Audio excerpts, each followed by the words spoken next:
मोदींच्या याच दौऱ्यावर उद्धव ठाकरेंनी टीका केली आहे। मोदीजी, तुम्ही हवं तिथे उद्घाटन करा, जनताच तुम्हाला तुमची जागा दाखवेल, असं ठाकरे म्हणाले।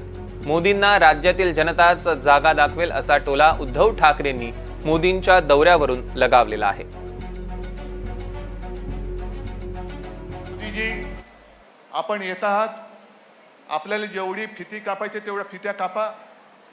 त्याच्यानंतर येणाऱ्या विधानसभा निवडणुकीत जनता तुमच्या पक्षाला आणि तुमच्या सगळ्या गद्दार मित्रांना जागा दाखवल्याशिवाय राहणार नाही।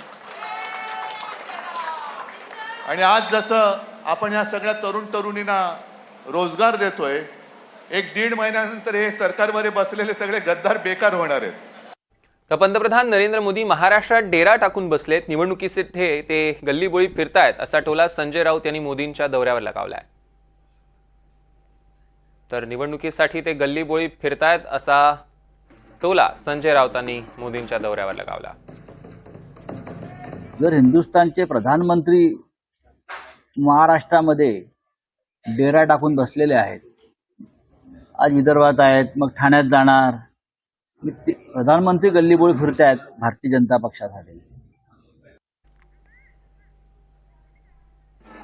तर आपण बघतोय की मोदी महाराष्ट्रात डेरा टाकून बसलेत आणि त्यांचा दौरा सुरू आहे अशी टीका त्यांनी केलेली आहे। मोदींच्या दौऱ्यावरून आता सगळ्याच विरोधी पक्षातल्या नेत्यांची टीकेची झोड उठताना बघायला मिळते। उद्धव ठाकरेंनी एकीकडे मोदींवर जनताच तुम्हाला तुमची जागा दाखवेल अशी टीका केली, तर राऊतांनी सुद्धा आता अगदी जहरी टीका केली आहे।